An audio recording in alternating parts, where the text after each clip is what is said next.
라지브 TV 시청자 여러분 안녕하세요. 네, 어제는 나스닥 급락했네요. 꼭 매물대를 참 정교하게 가격대가 맞는 것 같습니다. 좀 돌파하나 싶은데 오히려 그 프리장에서 분위기가 좋으면 눌리죠. 어제 나쁘지 않았는데 평탄하게 좀 가다가 이런 식으로 평탄하게 가다가 갑자기 급격히 내렸죠. 그래서 뭐 주가는 늘 이런 것 같습니다. 이틀 전에 제가 이 비중 조절하는 걸 말씀드렸어요. 검노선을 통해서. 그때 여기 보시면 이제 월봉이죠. 월봉이면 이 C라인 위쪽은 15%, 이 검노선을 또 올라가면 15%, 30이 되는 거예요. 근데 지금은 요 위치니까 15겠죠?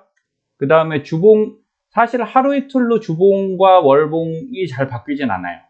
그럼 바뀌면 어디가 바뀌냐? 일봉과 60분봉이 바뀝니다.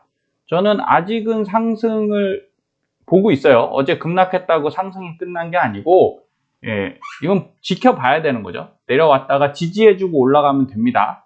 그런데 추세가 꺾일 수도 있고, 어쨌든 지켜보시는 게 답이지 지금 결정하시는 게 답은 저는 아니라고 생각합니다. 일봉상 이렇게 내려왔잖아요. 뒤쪽에서 보시면 분명히 내려왔을 건데 그렇다고 검노선까지 왔을까요? 안 왔죠. 이거는 32 정도니까 아직 멀었습니다. 35.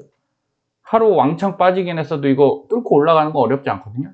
근데 어디서 바뀌냐? 분봉에선 바뀌어요. 여기 보시면 60분봉이죠? 60분봉에서 그때 설명드릴 때는 검노선 바로 아래에 있었습니다. 그럼 비중으로 보면은 C라인 위니까 10%겠죠. 10%예요. 그날도 좋은 흐름은 아니죠. 이게 검노선 위쪽으로 가줘야 되는데 뭐 그러나 60분봉 갖고 연연하면 투자하기 어렵습니다. 뭐 왔다 갔다 진짜 지멋대로 하거든요. 이대로 하면 사고 팔고 하다 끝나니까 저도 60분봉을 그냥 참고만 하고 굉장히 트레이딩 할 때나 필요하지 저희 같은 장기 투자 중장기 스윙은 뭐 상관없어요. 그러나 영향은 있겠죠. 그래서 이게 어떻게 됐냐? 어제 이렇게 된 거죠. 여기 보시면 C라인 위쪽에 있었는데 분명히 위쪽에 있죠? 그런데 이 라인이 올라오면서 그냥 그대로 내려가 버렸죠. 그리고 검노선도 깨버렸어요. 그럼 여러분 이거 매수해야 되는 건가요? 원칙적으로 아니죠. 매도를 해야죠. 왜냐하면 여기 비중이 10% 있었는데 이 아래로 내려가 버렸단 말이죠. 그러면 제로잖아요. 그러면 전체 비중에서 10%를 줄여야 됩니다. 저는 오전에 프리장에서 좀 줄여놨어요. 10%까지는 아니었고 한 5% 정도 줄여놨어요. 전체에서. 이렇게 떨어지면 매도하시면 돼요. 어려운 게 아닙니다. 여기서 이제 매도했다가 다시 올라가는 거 보면 여기 이제 검노선 오늘 갈지 안 갈지 결정되겠죠. 그럼 여기다 36.1에다가 자동 매수 거시면 돼요. 거시고 주무시면 올라가면서 사지겠죠. 그럼 다시 떨어지더라도 이런 건 어쩔 수 없는 거예요. 이거는 추세대로 가는 겁니다. 그러다 여기서 사줘서 더 올라가면 좋은 거고, 근데 올라갔다면 올라갈 확률이 더 높지 않겠습니까? 딱 여기 갔다가 이렇게 떨어져서 다시 손실봤다. 이런 건 손실이 아니에요. 장기 투자에선 뭐 이런 1달러 갖고 엄청난 손해가 나고 이러지 않습니다. 그래서 올라가는 걸 예상하시고 자동 매수 걸어두시고 주무시면 됩니다. 더 아래로 자꾸 사시려고 하면 지금이 높은 가격인가요? 낮은 가격인가요? 여기에 대한 답을 스스로 찾으셔야 돼요. 저는 낮은 가격이라고는 말 못하겠어요.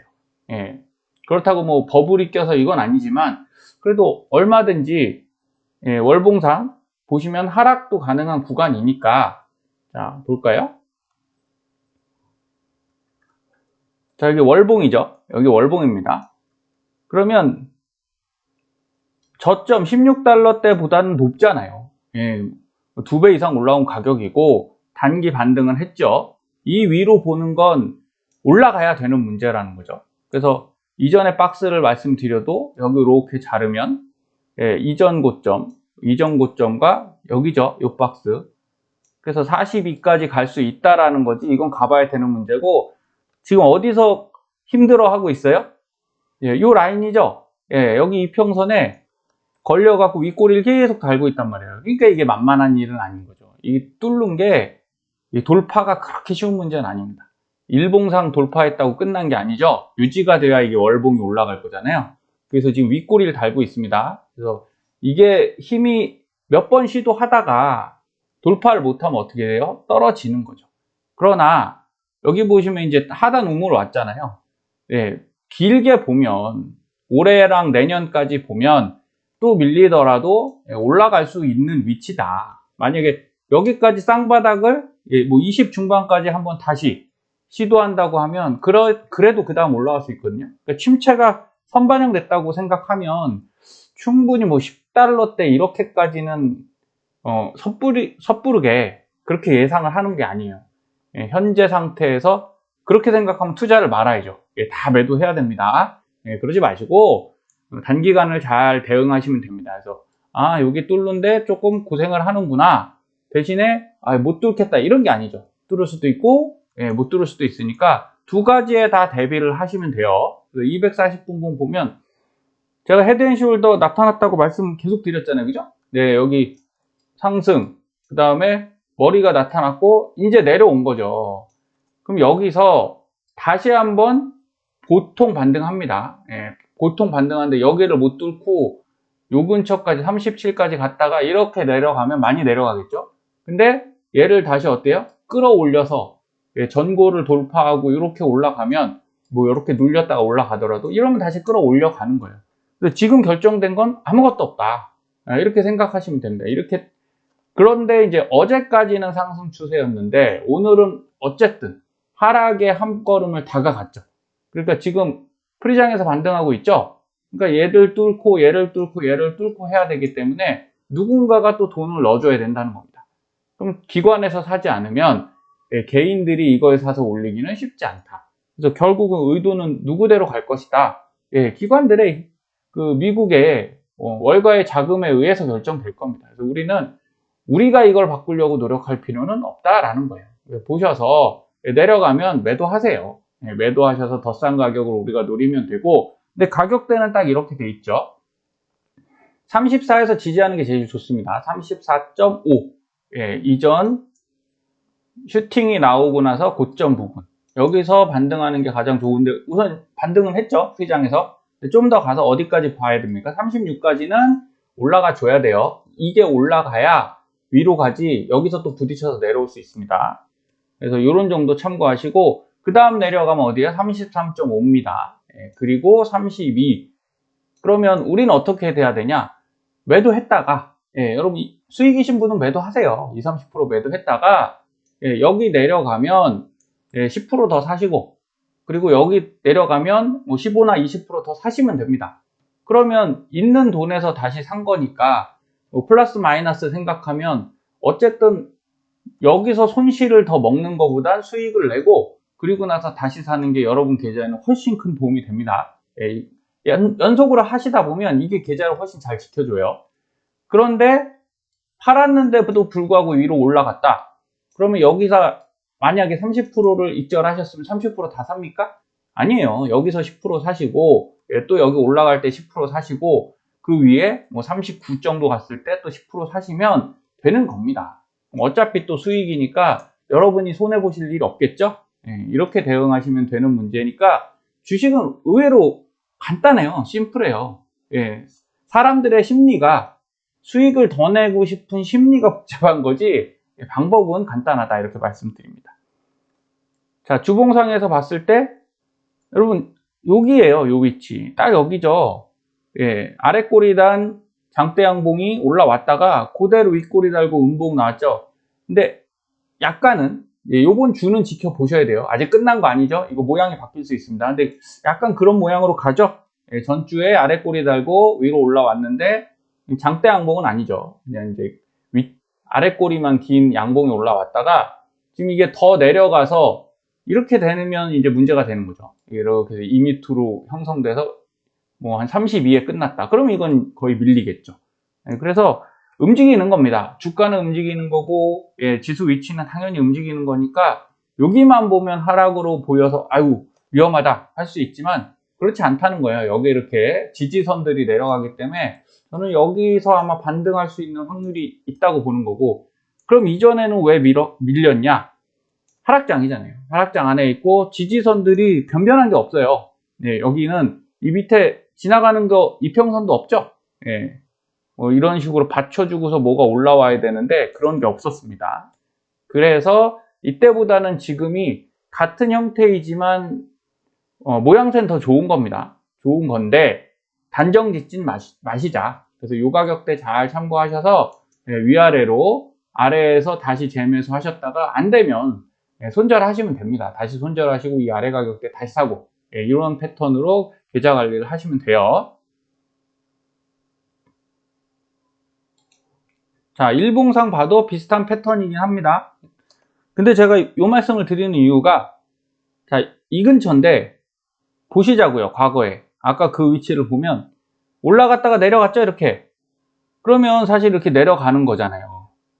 통상적으로. 근데 일봉상 보면 주봉과 다르다니 이게 끌어올라간다니까. 이렇게 강하게 또 끌려 올라가서 여기서도 이만큼 내려왔습니다. 이만큼 딱 35까지 지금 위치까지 또 내려와 놓고 그럼 또 내려가는 거잖아요. 안 그래요. 일봉상에서는 이걸 또 끌어올립니다.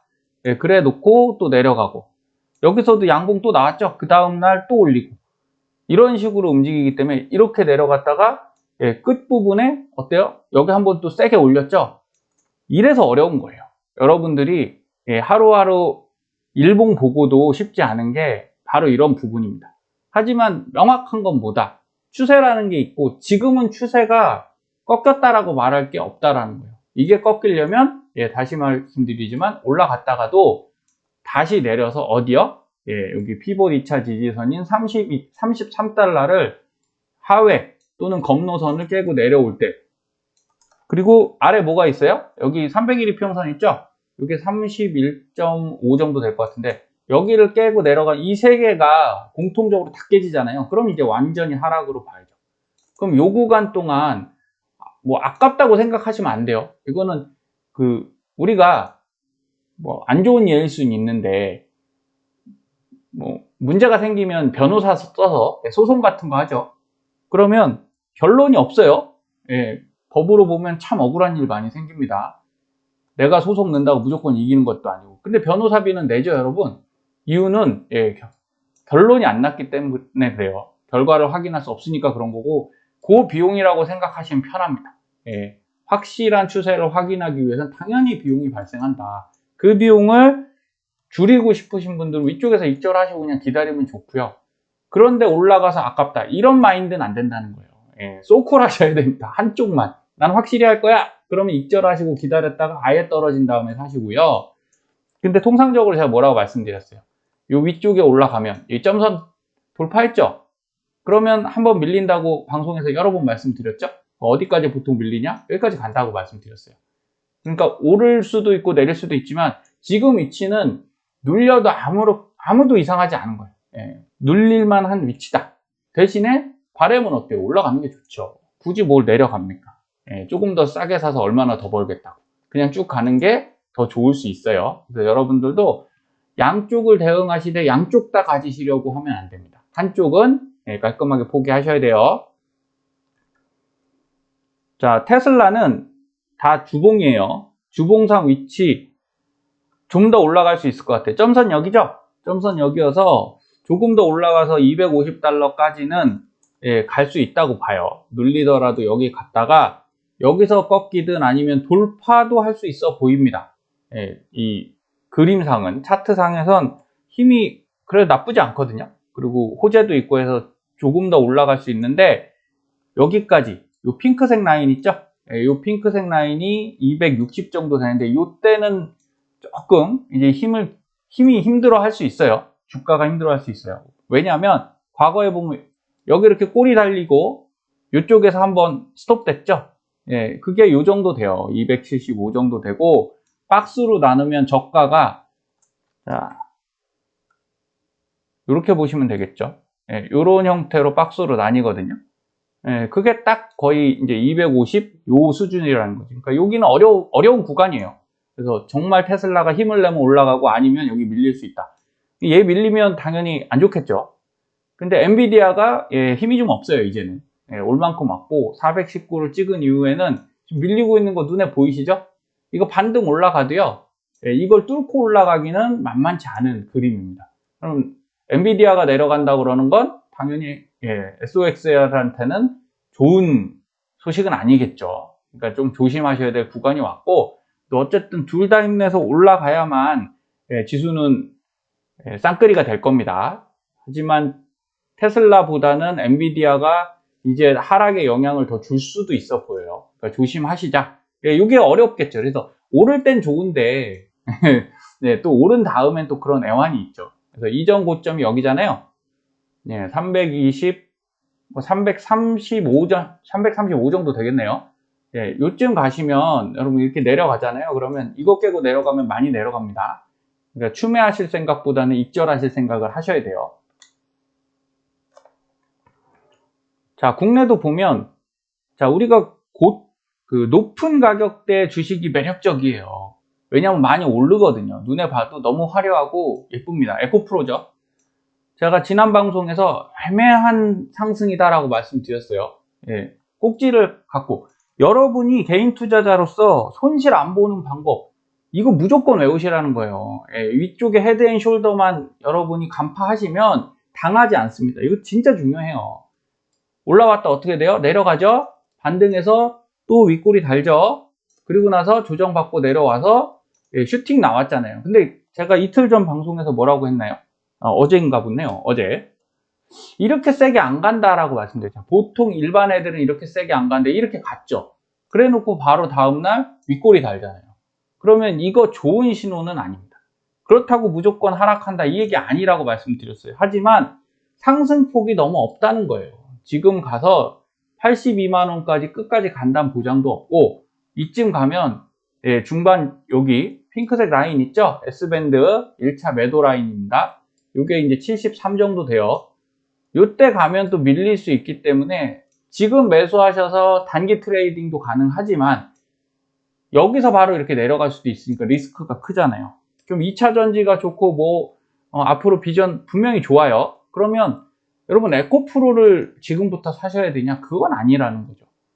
그거보단 제가 볼 때 그 현명한 투자자는 너무 비싼 가격, 우리 워렌 버핏 어르신이 말씀하신 비싼 가격에 안 사는 게 좋습니다.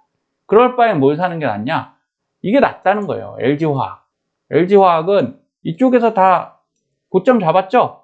그리고 비슷하게 내려왔잖아요. 왔다가 올라갔다가 다시 내려갔다가 여기 한번 윗골이 달았습니다. 그게 이 모양하고 비슷해요. 그러니까 고점은 이미 100만원대에 찍었어요. 그래 놓고 쭉 내려왔죠. 쭉 내려와서 반토막까지 났었죠. 에코프로는 반토막이 안 났잖아요. 이렇게 되면 어디까지 와야 돼요? 45까지는 내려와야, 여기까지는 와야 돼요. 40까지는. 그럼 아직 오지도 않았죠? 그러니까 이게 남았을 수 있다라는 겁니다. 그리고 나서 다시 올렸어요. 이렇게. 그러니까 이 근처에서 사모으기 시작했으면 같은 2차 전지 주라도 LG화학도 나쁜 판단은 아니었죠. 그러니까 세게 올라가는 애만 보이잖아요. 근데 LG화학에는 어떤 장점이 있나요? 첫 번째, LG엔솔의 대주주라는 거죠. 거의 80%에 가까운 지분을 갖고 있기 때문에 LG엔솔을 품고 있어요. 마음엔 안 들죠. 그렇게 분할 그따위로 해놓고. 두 번째, 거기에 양극재나 음극재에 재료를 공급할 수 있는 회사라는 거죠. 그에 비해 에코프로는 그런 게 없잖아요. 그냥 지주사잖아요. 그리고 마지막이 뭐가 있나요? 바로 화학 분야가 따로 있는 거죠. 여러분, 침체로 갔다가 경기가 살아나면 맨 처음에 날아다니는 애들이 바로 화학주입니다. 그게 바로 LG화학에는 포함이 되어 있잖아요. 그러니까 현재는 2차 전지가 이렇게 많이 오른 상태는 LG화학이 훨씬, 제가 볼 때 그렇습니다. 제가 볼 때 향후 투자해 볼 만한 가치가 있어요. 그래서 이렇게 올라왔다가 현재 주봉상에서도 어쨌든 검노선 위쪽에 있으니까 잘 판단하셔야 되는 겁니다. 내가 이쪽에서 수익을 냈다고 계속 이걸로 승부를 보겠다 이러실 필요 없어요. 이게 바로 주가에서 변동이 발생했을 때 현명하게 여러분들이 거기에 대응하시는 방법이고요. 자, 최근에 포스코 케미칼이었던 퓨처엠이죠. 엄청나게 올라가죠. 똑같은 거예요. 모양 비슷하거든요. 에코프로랑. 이 꼭대기에서 헤드앤숄더 나타나는데 저도 지금 가지고 있지만 많이 처분했습니다. 거의 80% 다 처분하고 이제 하락 저는 42만 원이니까 여기까지 보고 있어요. 18만 원에서 20만 원 사이까지 떨어질 수 있다. 좀 너무 많이 본다 싶으면 여기 중간 22만 원까지 절반 가격은 보고 있거든요. 그러니까 그때까지 떨어지면 다시 사겠다, 이런 전략을 갖고 있는 사람입니다. 안 떨어졌으면 좋겠어요. 근데 떨어진다 하면 그게 안전하잖아요. 그런데 이쪽보다는 지금 포스코 인터내셔널입니다. 이쪽을 더 사고 있어요. 이유는 여러분 고점도 여기 엄청 올라갔죠. 포스코 인터내셔널도 오늘 한 14%인가 슈팅 나왔거든요. 저희 멤버십 분들께는 한 달 전부터 안내 드렸습니다. 자, 이러면 비슷해 보이죠. 차트를 모르시는 분들은 이게 똑같다고 보이는 거예요. 근데 여러분 똑같지 않습니다. 절대 똑같지 않아요. 이유인즉 여기 얼마예요? 42만 원 같죠? 2017년입니다. 자, 그때 저점이요 25,000원이었어요. 자, 25,000원에서 42만 원 갔습니다. 몇 배 갔나요? 그냥 어림잡아도 17배는 갔죠. 이 주식과 그때 얼마였어요? 2만 원이었어요. 2만 1,000원. 38,700원입니다. 2배 안 갔죠? 네. 이 주식과 어떻게 이게 같아요? 당연히 다릅니다. 그런데 포스코 퓨처엠은 수익을 매우 많이 내는 양극재를 음극재도 동시 생산하죠. 자, 전망 좋아요. 근데 밸류에이션이 너무 높다는 거죠. 가격이 너무 많이 올랐어요. 그러면 포스코 퓨처엠이 양극재, 음극재 생산할 때 어디서 재료를 받느냐? 옛날에 이제 대우 인터내셔널이었던 회사를 인수해서 포스코 인터내셔널이 된 겁니다. 그래서 2차 전지, 철강, 포스코 그룹에 들어가는 모든 원재료는 이쪽에서 무역을 해요.